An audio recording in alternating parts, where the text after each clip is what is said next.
중국 쪽에서 좀 보셔야 되는 업종은 저희 자료에 투자를 좀 제시했습니다.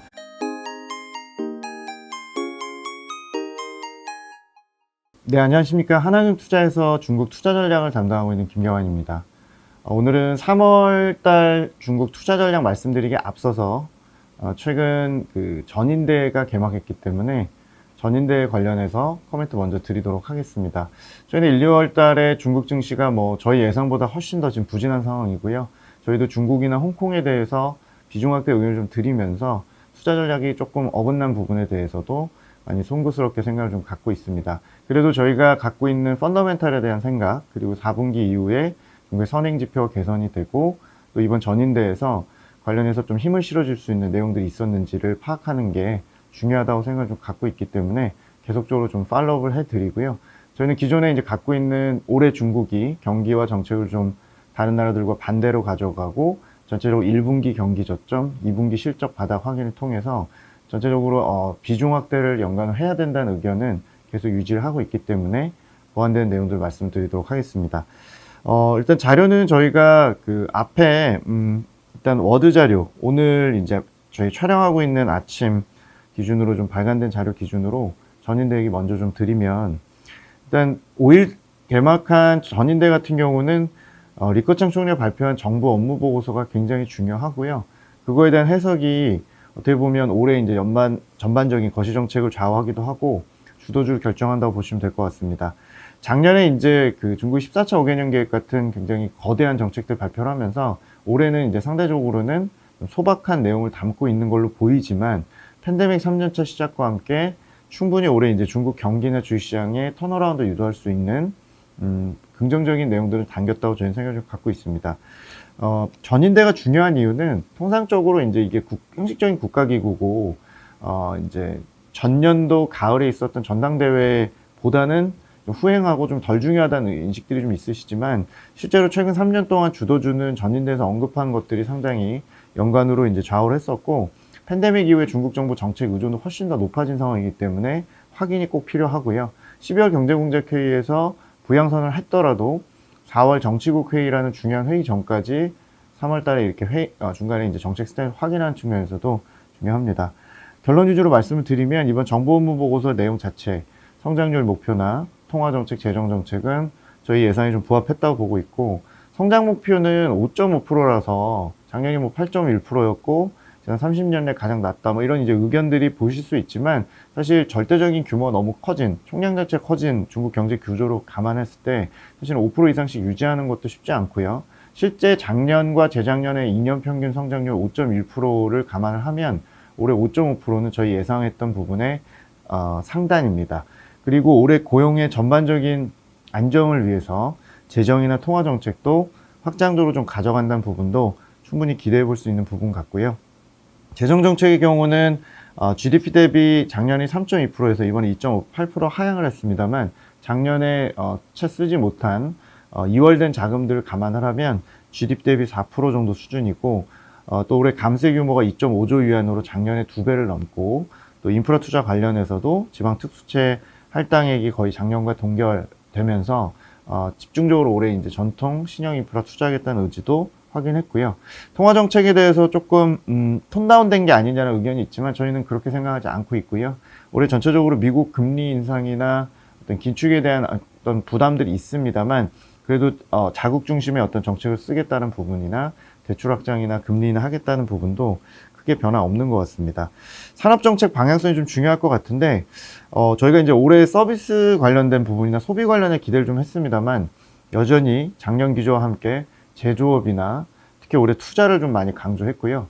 디지털 경제 관련해서도 상당히 이번 지방 전인대부터 해서 상당히 부각이 되고 있는데, 이 데이터 센터 투자라든지 신형 인프라나 이런 쪽에 연계한 디지털 경제 활성화 전략도 상당히 부각이 좀 된 것 같습니다. 전체적으로 이제 작년에 이제 중국이 부작용이 좀 많았습니다. 아시는 방역도 제로 코로나가 내수를 눌렀고, 에너지 소비 통제하면서 생산자 물가 급등하면서 중국이 이제 상당히 고생을 했었고요. 공동부유 전략, 반독점법, 부동산 이런 것들 전반적으로 작년에 굉장히 세게 유지를 하면서 규제가 부각이 됐던 한 해였었는데, 올해는 전인대에서 전체적으로 이런 것들에 대한 보완성 정치들이 많이 언급이 됐습니다. 탄소 중립 관련해서는 중국 정부가 에너지 소비 통제하면서 뭐 연간 3%씩 이렇게 감축하겠다는 의견을 삭제를 하고 14차 5개년 기간 동안 이렇게 좀 어떤 유연하게 융통성 있게 평가하겠다고 얘기를 하면서 올해 상품 가격 상승에 대응하기 위해서 생산 확장이나 에너지 소비 통제 완화할 가능성이 있기 때문에 작년에 이제 석탄 사용 제한하면서 생겼던 이런 친환경 관련된 주도주들에 대한 어떤 부분들은 약간 약화되고 석탄 발전이나 이런 쪽에서 생산이나 수요 촉진, 상품 가격 안정이 좀 부각될 것 같고요.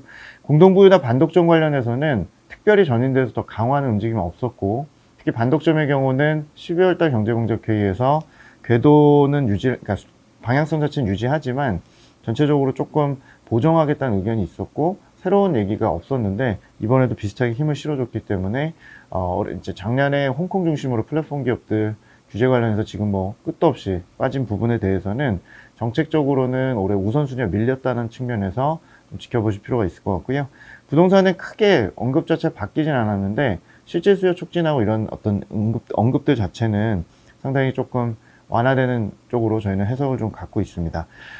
방역 관련해서는 서비스업 상황이 너무 안 좋기 때문에 전체적으로 어떤 실제 행동이나 방역 측면에서 좀 완화할 가능성도 좀 염두에 둬야 될 것 같고, 2분기부터는 실질적으로 제로 코로나지만 전체적으로 그 어떤 정상적인 생산이나 소비 활동 이런 것들은 제한을 좀 덜하는 방향으로 전인대에서 언급을 했습니다. 그래서 전인대 관련해서 저희가 중국 증시 시사점이라고 본다면 최근에 반등하고 있는 선행지표에 이제 어느 정도 더 채찍질을 가할 수 있는 그런 의견들이 나와 있다라고 판단을 좀 갖고 있고요. 투자 심리가 굉장히 좋지 않은데 1, 2월 달에 저희가 성장주 수급 충격으로 상당 부분 반영된 부분들이 있고, 이번 전인대의 경우는 특정 산업에 대한 지원도 있겠습니다만 2분기까지는 재정이나 통화, 거시정책 중심으로 부양을 하는 게 먼저 우선시될 가능성이 높기 때문에 전체적으로 중국 지수 투자에 대해서 지켜보실 필요가 있지 않을까라는 게 저희 시사점입니다. 연결해서 저희가 이제 3월달 전략은 좀 컴팩트하게 말씀을 좀 드리면, 저희가 기본적으로는 이제 러시아 리스크 관련해서 중국 이제 영향을 좀 말씀을 먼저 드리려고 하는데, 결론적으로는 에너지나 농산품 결제 분야의 어떤 그 양국의 어떤 밀접이 더 확대가 되면서 위안화 강세 요인이라는 게 저희 생각이라고 보고 있고요. 중국 정부가 이 러시아 침공 사태 이후에 전체적인 그 불확실성, 특히 상품 가격 쪽에 대한 부담으로 인해서 아까 말씀드린 중국 에너지 소비 통제나 생산 제한했던 것들이 반대로 돌아갈 가능성을 좀 높게 보고 있고요. 수요 촉진을 더 강화하는 계기가 될 걸로 생각을 좀 갖고 있습니다.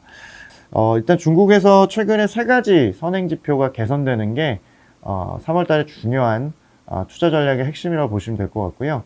첫 번째 선행지표의 그 변화는 통화와 재정 관련된 프락시, 그러니까 유동성 증가율이나 정부 채권 발행 증가율이 크게 반등을 좀 하고 있어서 과거에 이렇게 반등하는 국면, 이 2개 지표가 반등했던 국면이 2016년, 2017년, 그리고 2019년, 2020년 이렇게 4개 국면이 최근에 있었는데 그 국면마다 이제 퍼포먼스 어땠는지 조금 보여드리면, 통화나 재정 관련 그 선행지표 돌아섰었던 3에서 6개월 차 정도에는 중국 CSI 300 지수가 4% 이상의 수익률, 그리고 한 6개월 정도가 흘러가면 10% 정도 수익률을 4개 국면이 모두 평균적으로 기록을 했다라는 부분들, 그리고 16, 17년에는 주도했던 업종이 시클리컬과 필수 소비재, 좀 경기 민감주나 중후장대 쪽, 그리고 필수 소비재였다는 부분, 2019년과 20년에는 테크나 신재생 쪽이 좀 더 부각됐던 주도주의 경험이 있습니다.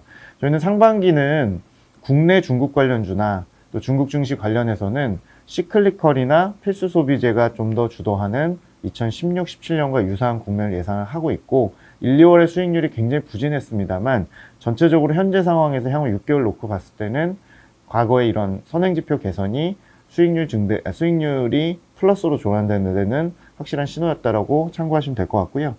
두 번째, 이제 중국의 그 부동산에 관련된 선행지표들도 반등을 2개월째 하고 있습니다. 중국 가격 관련해서 중국의 70대 도시의 가격 지표들 저희가 보고 있는데요. 가격 상승 도시수, 하락 도시수가 중국의 중요한 이제 업황 지표인 주택 거래를 선행하는 지표고, 이 데이터가 최근 12월, 1월 달에 반등을 하면서 최소한 3월 정도부터는 중국의 주택 거래 같은 데이터들이 바닥 확인을 좀 할 거라고 보여집니다. 중국은 이제 업황이 빨리 개선이 돼야 크레딧 신용 리스크 이런 것들도 완화될 수 있는데요. 저희는 기점이 3월에서 4월 달에 주택 거래나 이런 데이터의 반등으로 보고 있고요.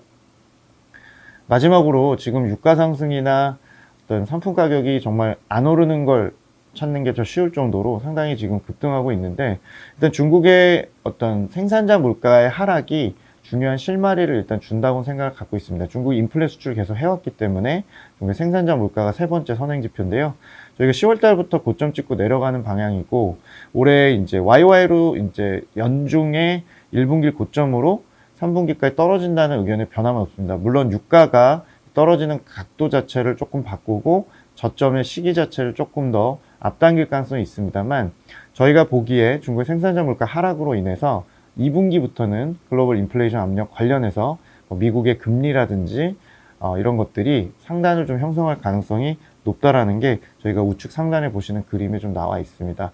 그래서 저희가 이제 종합해 보면 중국의 통화재정 관련 선행지표 반등, 부동산 지표의 반등, 또 인플레이션 관련된 중국의 생산자 물가의 피크아웃, 정점 통과 이런 것들이 시장에 조금 긍정적인 시사점이 있다고 보고요. 중국 쪽에서 좀 보셔야 되는 업종은 저희 자료에 투자를 좀 제시했습니다. 상반기는 소비보단 투자, 그리고 하반기가 3분기 정도부터 소비의 모멘텀을 예상을 드리고요. 투자 관련해서는 중국의 고정 투자가 올해 연간으로 성장률 5.4%보다 높은 6%대 예상을 하고 있고, 고정 투자를 구성하는 인프라, 부동산, 제조업, 설비 투자 이 세 가지가 있습니다만, 인프라와 제조업 중심으로 해서 7에서 10% 정도 두 개 항목이 상당히 주도하는 투자 반등을 예상을 좀 하고 있습니다. 중국의 정부나 기업들의 레버리지는 이미 반등을 한 지가 3개월 정도 됐고요. 정부 관련 채권 발행 같은 지표들도 돌아섰습니다. 그래서 이제 저희는 이제 기다릴 뿐이고, 3월달 지표의 1, 2월 이제 지표들이 확인이 될 텐데, 3월에 저희가 이 관련된 지표 중에서 인프라 투자가 강하게 반등할 걸로 보고 있고, 12월부터 중국 증시는 CSI 300 부진에도 불구하고 인프라 관련해서 전통이나 신형 또 에너지 투자들이 이렇게 순환매를 이제 계속 이루고 있는데, 2분기까지 지표 개선과 함께 관련된 그 인프라 관련주들이 순환매를 좀 하는 방향으로 저희는 판단을 좀 갖고 있고요.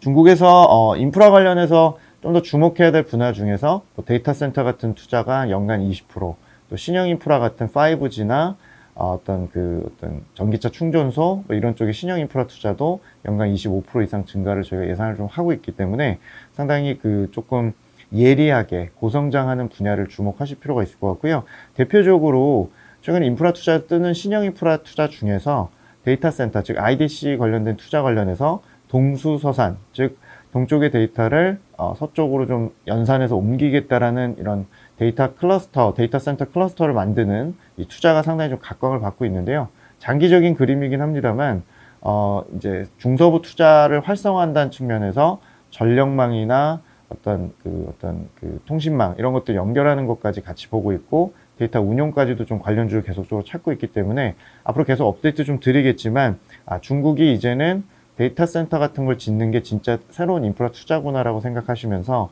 이 동수서산 프로젝트를 좀 팔로우 하시면 좋지 않을까. 초기에는 반도체 쪽이나 하드웨어 인프라, 또 통신, 5G 이런 쪽에 국내와 조금 연계가 될 수 있는 그런 하드웨어 쪽 투자 모멘텀이 상당히 강하기 때문에 주목하실 필요가 있을 것 같습니다.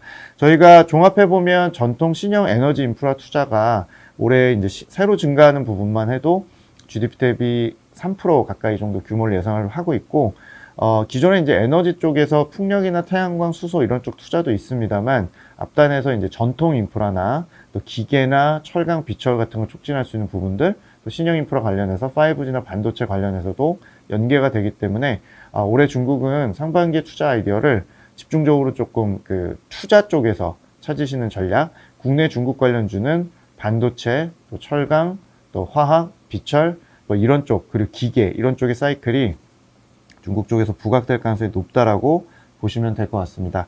발표 내용이 저희가 조금 올해 자료가 지금 내용이 많아서 일단 오늘 발표 여기까지 하도록 하고요. 중국 증시 관련해서는 저희가 또 촬영을 잡아서 한번 더 업데이트 드리도록 하겠습니다. 전인대와 중국의 3월 전략 중에서 투자 쪽을 주목하자라는 의견으로 말씀드렸습니다. 여기까지 하겠습니다. 감사합니다.